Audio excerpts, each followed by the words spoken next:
پھر حضرت شاہ ولی اللہ رحمہ اللہ نے اپنی کتابوں میں، اور یہاں اس کتاب کے شروع میں بھی آئے گا کہ حضرت شاہ ولی اللہ رحمہ اللہ نے اپنی سندیں ذکر کی ہے کہ میں نے سیاسی کن سے پڑھی تھی۔ دراصل حضرت شاہ ولی اللہ رحمہ اللہ یہ حرمین شریفین چلے گئے تھے، تو وہاں انہوں نے شیخ ابو طاہر الکردی، جن کا یہاں ذکر آئے گا، تو ان سے انہوں نے سیاستہ پڑھی تھی، اور ان کی پوری سند تھی امام ترمذی تک، اور امام ترمذی نے ظاہر ہے اپنی سند اپنی کتاب میں ذکر کی ہے نبی علیہ صلاۃ والسلام تک۔ تو اس طرح سے سند کے تین حصے ہیں۔ پہلا حصہ ہم سے لے کر حضرت شاہ ولی اللہ رحمہ اللہ تک، دوسرا حصہ حضرت شاہ ولی اللہ رحمہ اللہ سے صاحبی کتاب تک جو یہاں مذکور ہے کتاب میں، ہم اس کو پڑھیں گے، اور تیسرا حصہ جو امام ترمذی سے نبی علیہ صلاۃ والسلام تک ہے۔ تو اگر ہم ہماری سند آپ کے سامنے پیش کریں، تو میں نے یہ ترمذی شریف پڑھی تھی، ہمارے ایک استاد تھے حضرت مولانا غلام فرید صاحب، دامت برکاتہم العالیہ، ابھی حیات ہیں، تو ان سے ہم نے ترمذی شریف پڑھی تھی۔ تو مولانا غلام فرید صاحب رحمہ اللہ نے یہ کتاب، دامت برکاتہم العالیہ نے ترمذی شریف پڑھی تھی۔ حضرت مولانا شیخ نذیر احمد صاحب، یہ جامع امدادیہ کے معتمم بھی تھے، بانی بھی تھے، اور پنجاب کے مشہور مدرسین میں ان کا شمار ہوتا تھا۔ اللہ تعالیٰ نے ان کو ملکہ تدریس کمال کا دیا تھا۔ تو حضرت شیخ الحدیث مولانا نذیر احمد صاحب رحمہ اللہ نے ترمذی شریف پڑھی تھی۔ محمد شریف کشمیری صاحب، محمد شریف کشمیری صاحب خیر المدارس میں استاد تھے، اور کمال کے استاد تھے، جو ٹھیٹھ مدرس جو ہوتے ہیں، تو ان سے پڑھی تھی۔ اور مولانا محمد شریف کشمیری صاحب سے، اور مولانا محمد شریف کشمیری صاحب مسجد بھی ہے ایسے، جی، مسجد بھی ہے یہ بڑی، یہ جی جی، کچھ کہہ تو نہیں رہے؟ یہ سب چلو۔ جی، یہ مائک پھر اگر بند کر دے جی۔ تو یہ مولانا محمد شریف کشمیری صاحب جو ہے نا، انہوں نے پڑھا تھا حضرت مولانا خیر محمد صاحب جالندری رحمہ اللہ سے، جو خیر المدارس کے بانی تھے۔ تو مولانا خیر محمد جالندری صاحب نے یہ ترمذی شریف اور باقی کتابیں پڑھی تھی مولانا محمد یاسین صاحب سے۔ مولانا محمد یاسین صاحب، ان کو مولانا محمد یاسین رائے بریلی کہا جاتا تھا، اور وہ مولانا محمد یاسین صاحب براہ راست حضرت شیخ الہند کے شاگرد ہیں۔ دیکھو، ہمارے یہاں ہماری جو بندیوں کی ایک اور بھی بات ہے کہ ہماری ساری سندیں حضرت شیخ الہند پہ جا کر رکتی ہے۔ اب اس کے لیے جو زیادہ معروف طرق ہیں، یعنی جو زیادہ معروف راستے ہیں، وہ یا تو حضرت مدنی سے ہو کر جاتا ہے، یا حضرت انور شاہ صاحب کشمیری رحمہ اللہ سے ہو کر جاتا ہے۔ زیادہ تر معروف سندات یہی ہے کہ وہ حضرت مدنی کا، چونکہ ہمارے یہاں بہت یہاں فیض پھیلا ہے، یا حضرت انور شاہ صاحب کشمیری رحمہ اللہ سے ہو کر جاتا ہے، لیکن کچھ سندیں سائڈ سے بھی جاتی ہے۔ ظاہر ہے حضرت شیخ الہند کے بہت سارے شاگرد تھے، جس طرح یہ مولانا محمد یاسین صاحب، تو اس طرح سے حضرت شیخ الہند تک چلی جاتی ہے۔ اب جب ایک مرتبہ سند حضرت شیخ الہند تک گئی ہے، تو حضرت شیخ الہند رحمہ اللہ نے سیاہ ستہ پوری کی پوری حضرت نانوتوی سے بھی پڑھی تھی، حضرت گنگوئی سے بھی پڑھی تھی۔ تو وہ حضرت نانوتوی کے بھی شاگرد تھے، اور حضرت گنگوئی کے بھی شاگرد تھے، اور حضرت نانوتوی اور حضرت گنگوئی دونوں، انہوں نے سیاہ ستہ پڑھی تھی شاہ عبد الغنی مجددی رحم اللہ۔ شاہ عبد الغنی مجددی رحم اللہ بہت بڑے مشہور محدث تھے۔ تو شاہ عبد الغنی مجددی رحم اللہ نے سیاہ ستہ پڑھی تھی شاہ محمد اسحاق صاحب سے۔ شاہ محمد اسحاق صاحب نے سیاہ ستہ پڑھی تھی حضرت شاہ ولی اللہ رحم اللہ کے بڑے بیٹے شاہ عبد العزیز صاحب سے، اور شاہ عبد العزیز صاحب نے سیاہ ستہ پڑھی تھی امام شاہ ولی اللہ رحم اللہ تک۔ تو اس طرح سے گویا کہ یہ سند امام شاہ ولی اللہ رحم اللہ تک ترمذی کی یہاں تک پہنچتی ہے۔ اب اس کے بعد امام شاہ ولی اللہ رحم اللہ سے یہ سند کیسے چلتی ہے، تو اس کو ہم یہاں اس کتاب میں دیکھتے ہیں۔ تو اس کو اگر آپ دیکھیں، یہ دیکھو، یہاں آپ دیکھیں،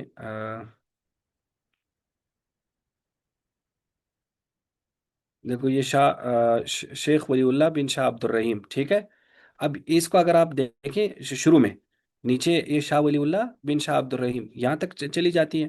وہ کہتے ہیں اخبرنا شیخ ابو طاہر المدنی، جن کو ابو طاہر الکردی کہتے ہیں، تو انہوں نے ان سے پڑھی تھی۔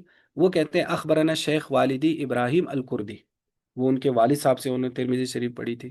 وہ کہتے ہیں ان شیخ المزاحی، وہ آگے کہتے ہیں ان شیخ احمد السبکی، عن الشيخ النجم الغيثي، عن زين زكريا، عن العز عبد الرحيم، عن الشيخ عمر المراغي، عن الفخر بن بخاري، عن عمر بن طبرز البغدادي قال أخبرنا الشيخ عبد الفتاح عبد الملك بن أبي القاسم عبد الملک بن ابو القاسم جو ہے نا، یہ امام ترمذی کے شاگردوں میں آتے ہیں، تو یہ آگے آئے گا. تو اس طرح سے گویا کہ امام ترمذی تک یہ سند کیا ہو جاتی ہے، چلی جاتی ہے. اب اگر آپ اس کو یہاں دیکھیں، یہ پوری سند یہاں انہوں نے دوبارہ بھی ذکر کر دی. ٹھیک ہے، یہ دیکھو، یہ آئی تھی نا. اخبرنا شیخ عبد الفتاح عبد الملک بن ابی القاسم عبداللہ بن ابی سال الہروی القروخی. ٹھیک ہے، فی العشر الاواخر من ذی الحجہ سنۃ 47 و 500 بمکہ، کہ یہ 500 تقریباً یہ 574 ہجری تقریباً بنتا ہے. وأنا اسمع، وہ کہتے ہیں اخبرنا القاضی الزاہد ابو عامر محمود بن قاسم بن محمد الازدی، اور قراءة علی وأنا اسمع فی ربیع الاول من سنة 82 و400. قال الکروخی، وہ کہتے ہیں یہ امام ترمذی کے براہ شاگرد نہیں، آگے وہ براہ شاگرد آگے آتے. وہ کہتے ہیں اخبرنا الشیخ ابو نصر عبد العزیز بن محمد بن علی بن ابراہیم التریاقی وشیخ ابو بکر احمد بن عبد الصمد بن ابی الفضل بن ابی حامد الغورجی قراءة علیہما وانا اسمع. قراءة علیہما وانا اسمع کا مطلب ہوتا ہے کہ ہم بہت سارے بیٹھے ہوئے تھے، میں بھی سن رہا تھا اور کوئی شاگرد پڑھ رہا تھا. یعنی اس طرح سے ڈائریکٹ، ظاہر پرسنل تو نہیں پڑھا تھا، جس طرح آپ بہت سارے لوگ پڑھ رہے ہیں تو اس طرح سے وہ کہتے ہیں ان پر یہ پڑھی جا رہی تھی، میں بھی سن رہا تھا. فی ربیع الآخر من سنة 81 و400 قالوا اخبرنا ابو محمد عبد الجبار بن محمد بن عبد الله بن ابي الجراح الجراحي المروزي المرزباني قراءة علي. قال اخبرنا ابو العباس محمد بن احمد بن محبوب بن فضيل المحبوبي المروزي فاقر به الشيخ الثقة الامين. اس جملے کو ہم کرتے ہیں، فاقر به الشيخ الثقة الامين قال اخبرنا ابو عیسیٰ محمد بن عیسیٰ بن سورہ بن موسیٰ الترمذی. سبحان اللہ. تو یہ امام ترمذی کے شاگرد ہیں ابو العباس، ابو العباس محمد بن محبوب الفضیل المحبوبی. ابو العباس کے شاگرد ہیں ابو محمد ابو الجبار، اور یہ جو ابو محمد عبد الجبار ہیں، یہ امام ترمذی شریف کے ناسخین میں سے بھی ہے. ناسخین کا مطلب ہوتا ہے کہ جنہوں نے یہ جو نسخہ تھا یہ انہوں نے لکھا تھا. تو بخاری شریف کے بھی اپنے ناسخین آتے ہیں، اور ہر کتاب کے نساخ ہوتے تھے، جس کو راوی بھی کہتے تھے، ناسخ بھی کہتے تھے. تو یہ ان کے راویوں میں سے بھی ہے، یہ انہوں نے اس کتاب کو اسی طرح سے نقل کیا، پڑھا بھی ہے اور نقل بھی کیا. اب یہ عبد الجبار کہتے ہیں کہ میں نے یہ ترمذی شریف پڑھی تھی ابو العباس سے. پھر ساتھ وہ ایک جملہ اضافہ کرتے فاقر بھی شیخ الثقۃ الامین، کہ اس کتاب کا پھر اقرار کیا شیخ نے جو معتمد ہے، امانت دار ہے. اس سے مراد ابو العباس ہے. ویسے تو کافی سارے اقوال ہیں، لیکن اس سے مراد وہ اپنے استاد ابو العباس کے بارے میں کہہ رہے کہ میں نے یہ ترمذی شریف ان سے پڑھی، اور انہوں نے پھر اقرار بھی کیا. اس کا کیا مطلب؟ دیکھو یہاں بار بار ایک لفظ آ رہا ہے قراءتن علی. دیکھو یہاں بھی آ رہا ہے قراءتن علی، پیچھے بھی آیا قراءتن علی. قراءتن علی کا کیا مطلب ہے؟ دراصل اس زمانے میں حدیث پڑھنے کے دو بڑے معروف طریقے تھے. ایک طریقہ یہ تھا کہ استاد حدیث پڑھتا تھا، شاگرد سنتے تھے. تو ایک طریقہ یہ ہوتا تھا. دوسرا طریقہ یہ ہوتا تھا کہ شاگرد پڑھتا تھا، استاد سنتا تھا. تو جہاں آ جائے قراءتن علی، اس کا مطلب ہے کہ شاگرد پڑھتا تھا، شاگرد پڑھ رہا تھا، استاد سن رہا تھا. تو جہاں جہاں بھی قراءتن علی کا لفظ ہے تو آپ نے یہی ذہن میں رکھنا ہے. اور پھر جہاں یہ لفظ اضافہ ہے وَأَنَا أَسْمَعُ، تو اس کا مطلب ہے کہ میں سن رہا تھا، یعنی میں پڑھ تو نہیں رہا تھا، میرا ساتھی پڑھ رہا تھا، میں سن رہا تھا. ٹھیک ہے. اب یہ جو دو طریقے ہیں کہ استاد پڑھے شاگرد سنے، یا شاگرد پڑھے استاد سنے، ان میں سے کون سا طریقہ افضل ہے، یہ بھی علم الحدیث میں ایک بحث چلتی ہے. ٹھیک ہے. تو زیادہ تر لوگ، کچھ لوگ کہتے ہیں کہ نہیں، جب استاد پڑھتا ہو تو شاگرد سن رہا ہو یہ زیادہ اچھا ہے. بعض لوگ کہتے ہیں کہ نہیں، جب شاگرد پڑھ رہا ہو اور استاد سن رہا ہو یہ زیادہ اچھا ہے، کیونکہ جب شاگرد پڑھے گا تو اس کی توجہ بھی ہوگی، اور اگر استاد پڑھے گا ہو سکتا ہے شاگرد کی توجہ نہ ہو. اب جب شاگرد پڑھتا ہے اور استاد سنتا ہے، اس میں بھی تو یہ امکان ہے نا کہ استاد کی توجہ نہ ہو، اور شاگرد کوئی لفظ غلط پڑھے اور استاد اس کی تصحیح نہ کر پائے. تو پھر کچھ محدثین ایک اضافی شرط یہ لگاتے ہیں کہ جب شاگرد پڑھ رہا ہو اور استاد سن رہا ہو تو اس کے لیے ایک اضافی شرط یہ ہے کہ استاد بعد میں اس کا اقرار بھی کرے کہ ہاں تم نے صحیح پڑھا ہے. اپنے شاگرد کو کہیں ہاں ہاں آپ نے بالکل یہ سارا صحیح پڑھا ہے. تو اس سے گویا کہ وہ تائید مل جاتی تھی شاگرد کے پڑھنے کو. تو یہ جو ابو الجبار ہے، یہ اپنے استاد کے بارے میں کہتے ہیں، ابو العباس کے بارے میں، کہ میں نے جب ان کو ترمذی شریف پڑھ کر سنائی تو فاقر ربی شیخ الثقۃ الامین، تو انہوں نے اس کا اقرار بھی کیا میرے سامنے کہ آپ نے صحیح پڑھی، تاکہ وہ اپنی صنعت کو نا ذرا مضبوط کرے کہ میں نے صرف اس طرح سے نہیں تھا کہ میں نے سنا لی اور استاد نے سن لی چلے گئے، نہیں، استاد نے میرے سامنے اس کا اقرار بھی کیا۔ اب یہ جملہ سمجھ میں آ گیا؟ تو اب یہ ابو العباس جو ہیں، یہ پھر ظاہر ہے شاگرد ہیں امام محمد بن عیسیٰ بن سورہ بن موسیٰ الترمذی، یعنی امام ترمذی کے۔ قال، اب امام ترمذی جب قال انہوں نے کہہ دیا، تو آگے امام ترمذی اپنی سند شروع کرتے ہیں بھی، قال حدثنا قتیبہ بن سعید۔ تو اصل میں تو یہ ہے کہ ہم ہر حدیث کے شروع میں یہ پوری سند پڑھیں، پوری چین پڑھیں، لیکن ظاہر ہے ہر حدیث کے شروع میں پڑھنا بہت ٹائم لگتا ہے۔ تو پھر ہمارے مدارس میں ایک طریقہ یہ ہوتا ہے کہ ہر حدیث کے شروع میں پھر کہتے ہیں بہی قال حدثنا۔ اگر آپ کسی اس میں گئے ہوں کسی بخاری شریف کے ختم میں، تو وہاں جب طالب علم آخری حدیث کی تلاوت کرتا ہے تو وہ کیا کہتا ہے؟ بہی قال حدثنا۔ تو بہی قال کا مطلب ہوتا ہے اسی سند سے، جو میں نے سال کے شروع میں سند پوری پڑھی تھی، اسی سند سے میں یہ حدیث پہ پڑھ رہا ہوں، اسی سند سے یہ حدیث پہ پڑھ رہا ہوں، تاکہ ہر حدیث کی سند جڑ جائے۔ تو اس لیے ہم نے بھی آپ کو پہلے وہ پوری سند بتا دی، تو آگے ہم صرف بھی قال کہیں گے، تو بھی قال کا مطلب ہوتا ہے کہ اسی سند سے ہم یہ حدیثیں بھی پڑھ رہے ہیں۔ اور یہ بات آپ نے ذہن میں رکھنی، جو سند کا پہلا نام ہوتا ہے نا، وہ صاحب کتاب کا استاد ہوتا ہے۔ وہ ہے کہ قتیبہ بن سعید جو ہے، یہ امام ترمذی کے استاد ہے، ٹھیک ہے؟ اور قتیبہ بن سعید کے استاد ہے ابو عوانہ، ابو عوانہ کے استاد ہے سماک بن حرب، ٹھیک ہے؟ سماک بن حرب ہے۔ اب یہاں ایک اور لفظ بھی سند میں آئے گا کبھی کبھی، ہا ہا، اس کو ہم پڑھیں گے ہا۔ ہا کا کیا مطلب ہوتا ہے؟ ہا کا مطلب ہوتا ہے تحویل۔ تحویل کا مطلب یہ ہوتا ہے کہ یہ جو صاحب کتاب ہوتے ہیں جیسے امام ترمذی، کبھی کبھار ان کو حدیث دو سندوں سے ملی ہوتی ہے، تو پھر وہ دوسری سند بھی ساتھ ایڈ کر دیتے ہیں کہ مجھے یہ حدیث اس سند سے بھی آ رہی ہے، اس سند سے بھی آ رہی ہے، اور وہ دونوں سندیں جا کر ایک راوی پر مل جاتی ہیں، تو اس لیے وہ درمیان میں وہ دوسری سند بھی ذکر کر دیتے ہیں۔ تو اب یہ امام ترمذی کو یہ حدیث قتیبہ بن سعید کے طریقے سے ملی ہے، لیکن ان کے دوسرے استاد ہیں حناد، حناد سے بھی حدیث ملی ہے، اس لیے وہ کہتے ہیں حدثنا حناد قال حدثنا وکی ان اسرائیل ان سماک۔ دیکھو سماک پہ دونوں ملی یا نہیں ملی؟ پہلی سند بھی جا کر سماک پہ مل جاتی ہے، دوسری سند بھی جا کر سماک پہ مل جاتی ہے، پھر آگے سماک سے حدیث سند ایک ہو جاتی ہے۔ تو سماک کے پھر استاد ان مصعب بن سعد، اور مصعب بن سعد کے استاد ان ابن عمر، اور آگے حضرت ابن عمر جو ہے وہ نبی پاک صلی اللہ علیہ وسلم سے روایت کرتے ہیں۔ تو اس طرح سے یہ پوری سند آپ نے ذہن میں رکھنی۔ تو کہا کہ سند کا اصول یہ ہے کہ جو پہلا راوی ہوگا وہ صاحب کتاب کا استاد ہوگا، اور جو اس سے اگلا راوی ہوگا وہ پچھلے کا استاد ہوگا، اس سے اگلا راوی وہ پچھلے کا استاد ہوگا۔ تو اس طرح سے یہ استاد شاگردوں کی پوری یہ چین چلتی ہے، لیکن کبھی کبھار وہ جو ہے نا ہا کو بھی ذکر کر دیں گے۔ ایک تو یہ آپ نے ذہن میں رکھنا جو تحویل ہے۔ دوسری بات یہ پھر ہم زیادہ ڈیپ میں نہیں جاتے، لیکن میں صرف اشارہ کر دیتا ہوں کہ سند میں یہ بھی ایک بڑا فرق ہے کہ اس کے استاد نے حدثنا کہا یا اخبرنا کہا ہے۔ اب یہ کوئی وہ ایسا نہیں کہ ان کے ذہن میں حدثنا آ گیا تو حدثنا بنا دیا، اخبرنا آ گیا تو اخبرنا، نہیں، ان میں بڑا فرق ہوتا ہے۔ اور حدثنی کہہ دیا، حدثنی کا مطلب ہوتا ہے مجھے بیان کر دیا، حدثنا کا مطلب ہوتا ہے ہمیں بیان کر دیا۔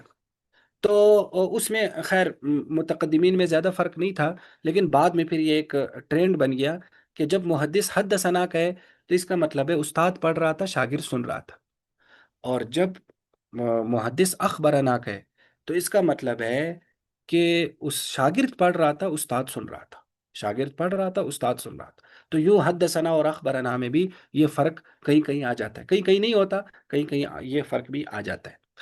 اور اسی طرح جب حدثنی کہے یا اخبرنی یعنی واحد کا صیغہ کہیں تو اس کا مطلب ہے وہ اکیلا تھا، وہ اکیلا استاد سے پڑھ رہا تھا، لیکن جب وہ حدثنا اور اخبرنا کہیں تو اس کا مطلب ہے پوری جماعت تھی، چونکہ زیادہ تر ظاہر ہے جماعت کی شکل میں پڑھتے تھے، تو اس لیے زیادہ تر آپ کو حدیثوں میں حدثنا اور اخبرنا دونوں گویا کہ جمع کے صیغے مل جائیں گے۔ اسی طرح بعض میں ان کا لفظ آتا ہے، ان کا مطلب ہوتا ہے ان سے روایت ہے، بعض اخبرنا اور حدثنا نہیں کہتے۔ اب یہ پھر ایک بحث چلتی ہے کہ جب ان آ جائے تو پھر اس کا کیا کرنا ہے۔ تو یہ پھر ایک گویا کہ ان جو ہے نا، ان کا مطلب یہ ہے جیسے میں کہوں مولانا عمار خان ناصر سے روایت ہے۔ اب ایک دیکھو ان دونوں جملوں میں فرق ہے، ایک میں یہ کہوں مولانا عمار خان ناصر صاحب نے مجھ سے یہ بات بیان کی، یا ایک ہے میں کہ مولانا عمار خان ناصر سے روایت ہے، تو دونوں میں فرق ہے نا۔